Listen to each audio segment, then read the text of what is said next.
हरिओम तत्सत। मैं सुधीर कुमार शर्मा सनातन रहस्य पार्ट 3 में आपका हार्दिक स्वागत करता हूँ। पीछे सनातन रहस्य पार्ट 2 में चर्चा चल रही थी ईश्वर अंश जीव अविनाशी चेतन अमल सहज सुख राशि। तो हम चेतन तत्व के ऊपर चर्चा कर रहे थे। तो उसमें चर्चा चल रही थी कि जब हम आत्म साधना करते हैं तो हम अपनी आत्म चेतना तक पहुंच जाते हैं और हमें वहाँ वो नाद सुनाई देता है जिसे हम परमात्मा का असली नाम कहते हैं। एकमात्र वही नाम परमात्मा का असली नाम। और उसका एक लक्षण ये है कि सभी प्राणियों के शरीर में, हमारे शरीर में भी ये विलक्षण नाम प्रत्येक 90 सेकंड में 108 बार गूंज जाता है, जिसका हम अनुभव कर सकते हैं। और ये नाम, ये ही असली नाम है परमात्मा का। और इस नाम को 108 बार गूंजने को ही हम माला कहते हैं। तो यही असली माला है और इस नाम तक, इस मालक तक ही हमें पहुंचना होता है, तभी हमारी साधना शुरू होती है। उसी को आत्म साधना कहते हैं और इस नाद को, इस नाम को आत्म चेतना का नाद कहते हैं। इसका एक गुण ये है कि ना तो ये मुंह से बोला जा सकता है, ना कानों से सुना जा सकता है, ना आंखों से देखा जा सकता है, ना ही नाक से सूंघा जा सकता है, ना ही जीभ से चखा जा सकता है और ना ही त्वचा से इसका स्पर्श किया जा सकता। यहां तक कि हम हाथ से इसे लिख भी नहीं पाते, यानी हमारा पूरा शरीर इसे पकड़ने में असमर्थ होता। हमारी सारी इंद्रियां इसे पकड़ने में असमर्थ हैं। केवल हमारी आत्मा ही इसे पकड़ सकती है और आत्म चेतना के द्वारा ही हम इसकी साधना कर सकते हैं। और ये कितनी कीमती तत्व है, ये कितना कीमती तत्व है, इसे बताने के लिए मैं आपको आज एक छोटी सी कथा सुना रहा हूं। सिद्धार्थ गौतम का नाम आपने जरूर सुना होगा। उन्होंने, वो एक राजकुमार थे, राज्य के राजकुमार थे और उन्होंने एक दिन एक मुर्दे को कुछ व्यक्तियों को ले जाते हुए देखा। 4 लोग उस मुर्दे को ले जा रहे थे, पीछे पीछे बहुत सारे लोग थे। और उन्होंने उस मुर्दे को देखकर अपने सारथी से पूछा ये क्या है। तब उसके सारथी ने बताया कि जब हमारा शरीर पूरा हो जाता है तो उसे इसी तरह ले जाया जाता है, शमशान घाट में उसे जला दिया जाता है, खत्म हो गया।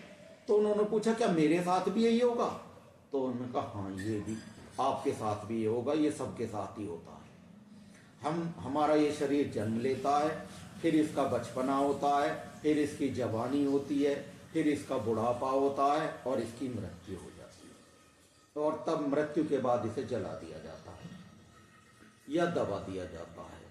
तो उन्हें इस बात को सुनकर बड़ी परेशानी हुई कि मेरा इतना सुंदर शरीर, क्या ये भी किसी दिन जल जाएगा? सारथी ने कहा निश्चित रूप से किसी ना किसी दिन तो ये भी ऐसा ही होगा। तो उन्होंने कहा तो क्या मैं ये शरीर ही हूं?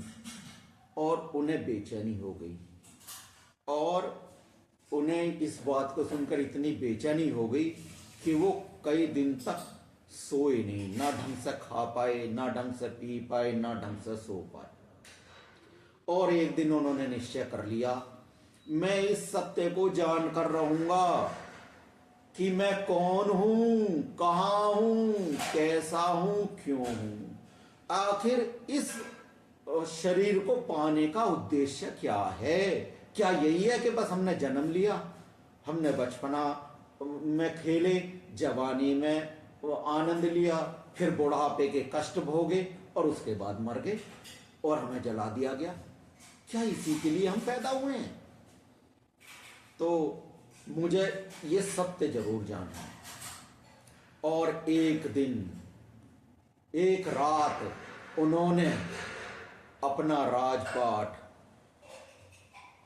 अपनी धन संपत्ति, राजमहल, सुंदर स्त्री, पुत्र, नौकर चाकर, हीरे जवाहरात, पद प्रतिष्ठा, सबको ठोकर मारकर, सबको त्याग कर और नगर से बाहर निकलकर वन में चले गए। बस यही बात सोचने की है, विचारने की है कि जिस धन को, संपत्ति को, स्त्री को, पुत्र को, बंगले गाड़ियों को, हीरे जवाहरात को, सोना चांदी को, पद प्रतिष्ठा को प्राप्त करने के लिए हम झूठ बोलते हैं, मक्कारी करते हैं, धूर्तता दिखाते हैं, धोखेबाजी करते हैं, बेईमानी करते हैं, रिश्वतखोरी करते हैं, भ्रष्टाचार करते हैं, कितने ही कुकर्म हम करते हैं इन सभी सांसारिक चीजों को प्राप्त करने के लिए। और सिद्धार्थ गौतम ने इन्हें कंकड़ पत्थर की तरह, मिट्टी की तरह समझकर, कीचड़ समझकर एक ही मिनट में सबको त्याग दिया कि इससे भी कीमती, यानी कितनी कीमती चीज होगी जिसके लिए उन्होंने ये सब त्याग दिया, जिन चीजों को प्राप्त करने के लिए हम इतने कुकर्म हैं।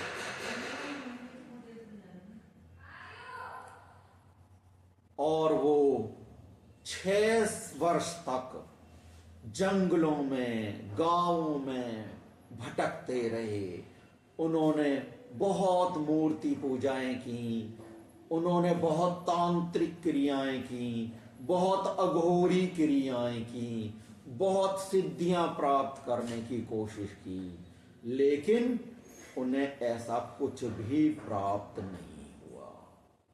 उन्हें लगा ऐसा संसार में कुछ है ही नहीं प्राप्त करने लायक, कहीं ऐसा तो नहीं मैंने बेकार में ही अपना राजपाट छोड़ दिया हो। फिर वो किसी सन्यासी से मिले तो उन्होंने उनसे कहा कि भाई आप व्रत करें, उपवास करें। तो उन्होंने एक कठोरतम व्रत का निर्णय लिया। उन्होंने निश्चय किया, मैं एक दिन में केवल एक अन्न का दाना ग्रहण करूंगा और बाकी जल पीकर ही काम चला लिया करूंगा। तो महीनों उन्होंने इसी व्रत का पालन किया, लेकिन उनका शरीर कृशकाय हो गया, बिल्कुल हड्डियों का ढांचा, और उनके शरीर पर बिल्कुल कमजोर हो गए वो। उनके कुछ साथी थे, सन्यासी साथी, उनके साथ वो चलते चलते धीरे धीरे चलते हुए और गया के बाहर आ गए। गया जो बिहार में है, और गया के बाहर एक नदी है, निरंजना नाम की वो नदी है, जो अधिकतर सूखी रहती है। उस समय भी वो सूखी थी। तो वो निरंजना नदी पार करके और गया की तरफ जब आए तो उस नदी की जो पार थी, किनारा था, वो बहुत छोटा ऊंचाई का किनारा था, लेकिन वो भी, जो उनके साथियों ने बड़े आसानी से पार कर लिया, लेकिन उनका शरीर इतना कमजोर हो चुका था कि वो किनारा भी वो पार ना कर पाए और गिर गए। जब वो गिर पड़े तो उनके साथी वापस लौटे, उन्होंने उन्हें उठाया और उन्होंने मिलकर उन्हें वो किनारा पार कराया, और थोड़ी दूर पर जाकर एक वृक्ष था, उसके नीचे उन्हें लेटा दिया, और वो खुद भी वृक्षों के नीचे बैठ गए जाकर। गया नगर में एक शूद्र स्त्री थी जिसका नाम था सुजाता। उसने कोई मन्नत मांगी थी, उसकी मन्नत पूरी हो गई। तो उसने मन्नत पूरी होने पे खीर का प्रसाद बनाया, और वो उसका भोग लगाने के लिए उसने कहा, मैं ऐसा किसी मंदिर में नहीं ले जाऊंगी, वहां मूर्ति की बजाय किसी साक्षात प्राणी को ही खिलाऊंगी, इसे कोई सन्यासी होगा उसे खिलाऊंगी, तो मेरा मन प्रसन्न हो जाएगा जब वो मेरे सामने बैठ के इस भोग को खाएगा, तो इस प्रसाद को खाएगा। तो वो वहीं आ गई जहां वो सन्यासी बैठे हुए थे। तो उसने उन सन्यासियों से कहा, भाई ये प्रसाद मैं लाई हूं, आप ग्रहण करें। तो सन्यासियों ने मना कर दिया कि भाई तुम पूछा कौन हो, कि मैं शूद्र स्त्री हो, कि भाई हम तुम्हारे हाथ का तो प्रसाद खाएंगे नहीं। तो उसने, जब वो लौट रही थी, उसने देखा कि एक सन्यासी बिल्कुल कमजोर लेटा हुआ है वृक्ष के नीचे। तो उसने उनसे पूछा, बाबा मैं ये प्रसाद लाई हूँ, खीर का भोग है, तो क्या आप इसे भोग लगा लेंगे? तो उन्होंने देखा, आँख खोल के कहा, बेटी मैंने लगा खा तो लेता, लेकिन मैंने तो व्रत लिया हुआ है कि मैं 24 घंटे में केवल एक अन्न का दाना लूंगा, बाकी जल से ही काम चला लूंगा। तो सुजाता ने कहा, बाबा ये जो कठिन व्रत आपने लिया, ये किस लिए लिया है? तो उन्होंने कहा, बेटी ये कठिन व्रत मैंने ब्रह्म ज्ञान की प्राप्ति के लिए लिया है। तो सुजाता ने कहा, बाबा आप एक बात तो बताएं विचार करके, यदि आप जीवित ही ना रहे तो ब्रह्म ज्ञान कैसे प्राप्त करेंगे? आपका शरीर इतना कमजोर हो गया है कि आप तो चलने फिरने में भी असमर्थ हो गए हैं। ऐसी स्थिति में आप ब्रह्म ज्ञान कैसे प्राप्त करेंगे? हे बाबा, मैं तो एक शूद्री स्त्री हूं और मेरा काम है, मैं छोटी छोटी वीणा बनाकर बच्चों को बेचती हूं। तो मैं केवल इतना जानती हूं, ज्ञान तो मेरे पास नहीं है ज्यादा, मैं केवल इतना जानती हूं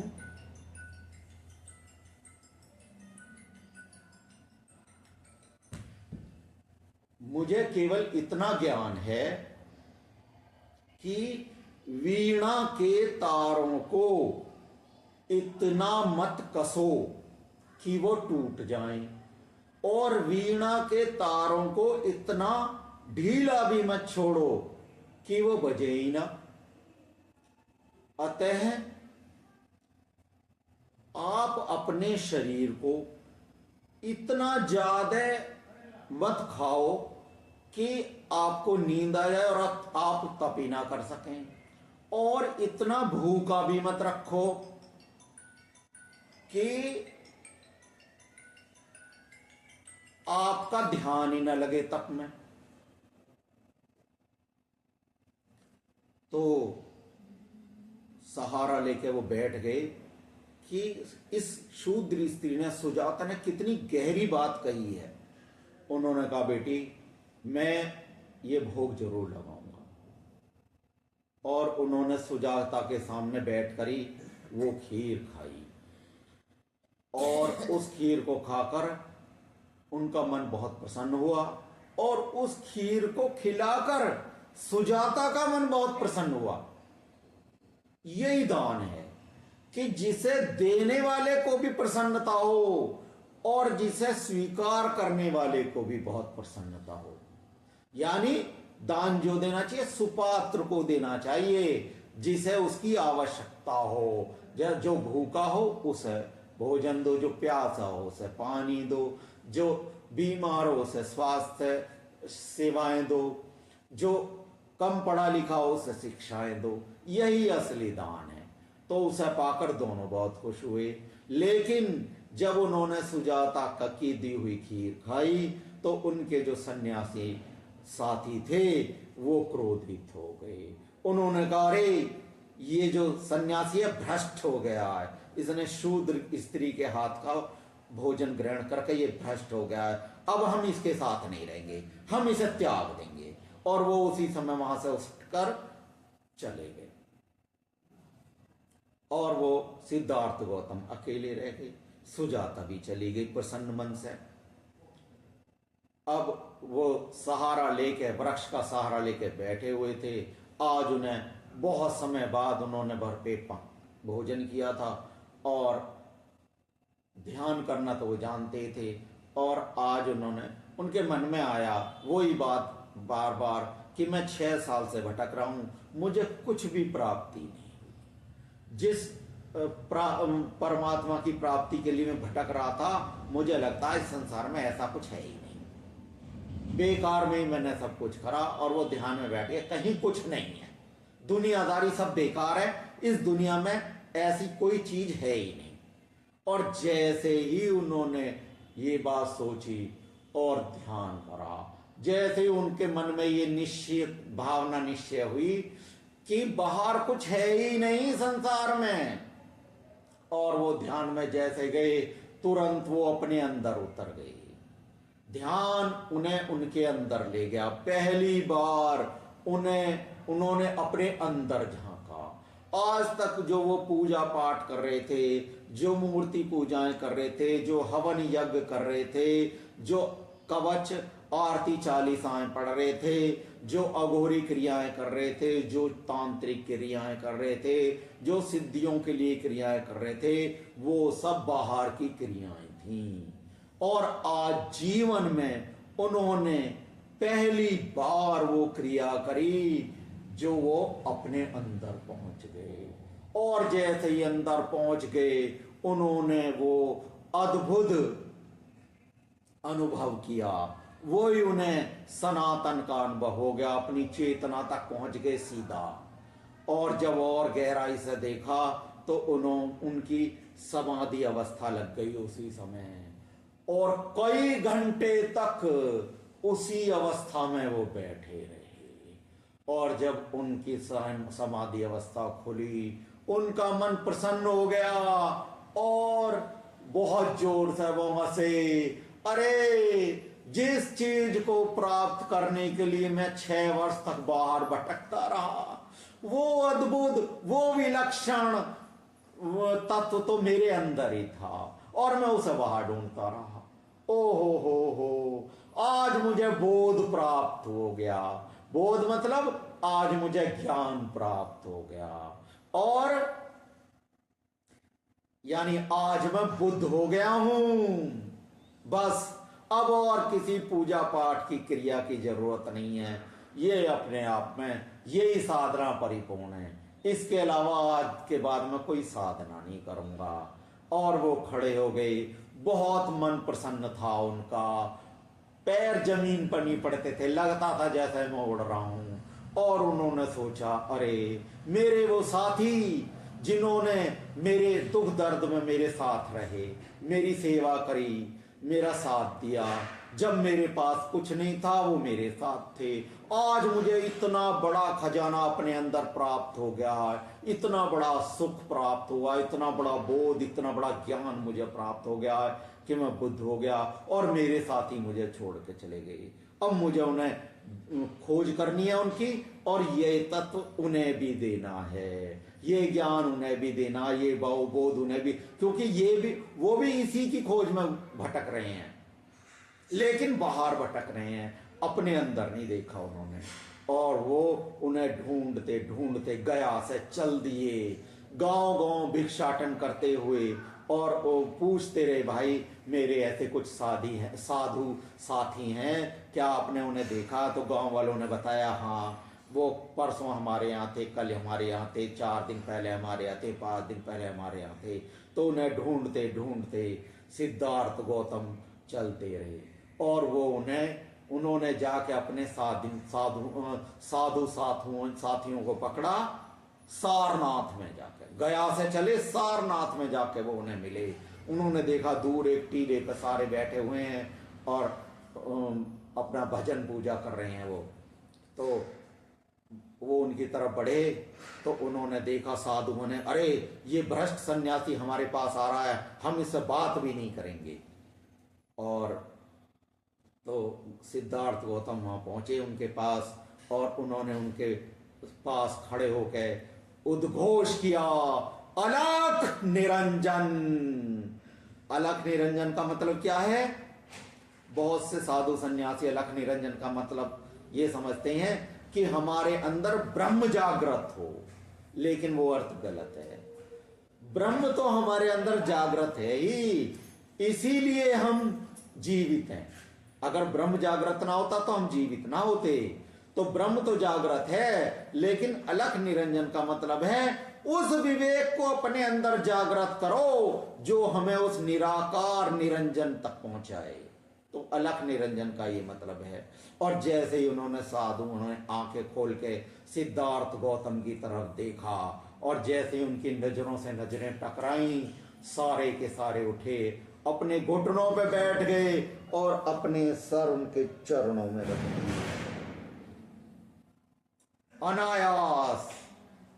और गौतम बुद्ध मुस्कुरा दे उन्हें देख के और कहा, अरे मेरे साथियों, मेरे प्यारो, जब मेरे पास कुछ नहीं था तो तुम मेरे साथ थे और मुझे इतना बड़ा खजाना मिला, इतनी बड़ी संपदा मिली है, उसके और अब तुम मुझे छोड़कर चले आए, इसलिए मैं वो जो जिस खजाने का अनुभव मैंने किया है, जिस आनंद का मैंने अनुभव किया है, जिस सत्यम शिवम सुंदरम का मैंने अपने अंदर अनुभव किया है, वो परम सत्य, वो कल्याणकारी सत्य, वो आनंददायक सत्य है, उसी को तो सत्यम शिवम सुंदरम कहा गया है।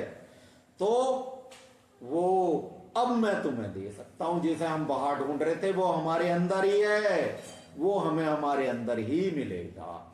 और इस तरह उन्होंने अपने साथियों को उपदेश करा और उसके बाद वो अपनी नगरी को गए वहां।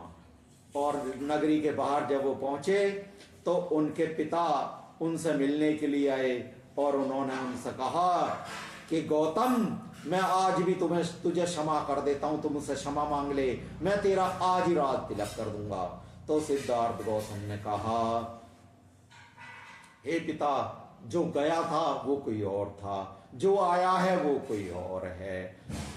मुझे जो तत्व अपने अंदर प्राप्त हो चुका है उसके सामने ये राजपाट क्या, पूरी दुनिया के राजपाट की कोई कीमत नहीं है। मेरे सामने ये सब कंकड़ पत्थर और मिट्टी के ढेर की तरह ही हैं। उनकी पत्नी उनसे मिलने गई, अपने पुत्र को उनके चरणों में अर्पित कर दिया। हे प्रभु, आप इसे स्वीकार करें। उन्होंने कहा, इसका पालन पोषण करो, अभी वो समय नहीं आया इसे स्वीकार करने का। तो उनका एक चचेरा भाई था आनंद, उसने उनके चरणों में प्रणाम करा, कहा, हे बुद्ध, तुम मुझे स्वीकार करो, अपनी सेवा में मैं जीवन भर आपकी सेवा करता रहूंगा और आप मुझे अपने साथ रखें। तो गौतम सिद्धार्थ अपने भाई को, आनंद को साथ लेकर चले गए। फिर वापस वन में गांव गांव लोगों को उपदेश देते हुए वन वन वो फिरते रहे और सारे जीवन भर आनंद उनके साथ ही रहा। बहुत सारे उनके शिष्य, बौद्ध धर्म का उन्होंने बहुत विकास किया। महात्मा बुद्ध ने उनकी कथा सुनाने का केवल यही उद्देश्य है कि जिन सांसारिक चीजों को प्राप्त करने के लिए हम अपने इतने पाप कर देते हैं, इतने कुकर्म करते हैं, उन चीजों को गौतम बुद्ध ने छोड़ दिया। किस तत्व के लिए? उस ज्ञान के लिए, उस बोध के लिए जो हमारे अंदर है। यानी वो कितना कीमती होगा, कितना मूल्यवान होगा, जिसके लिए उन्होंने राजपाट, धन संपदा, पत्नी, पुत्र सबको त्याग कर दिया। आप सब शुद्ध बनो, पवित्र बनो, शाकाहारी बनो, सनातन से जुड़ो। अगर धर्म और आध्यात्म से संबंधित आपका कोई प्रश्न हो तो मुझे जरूर बताएं, मैं यथा योग्य उसका समाधान कर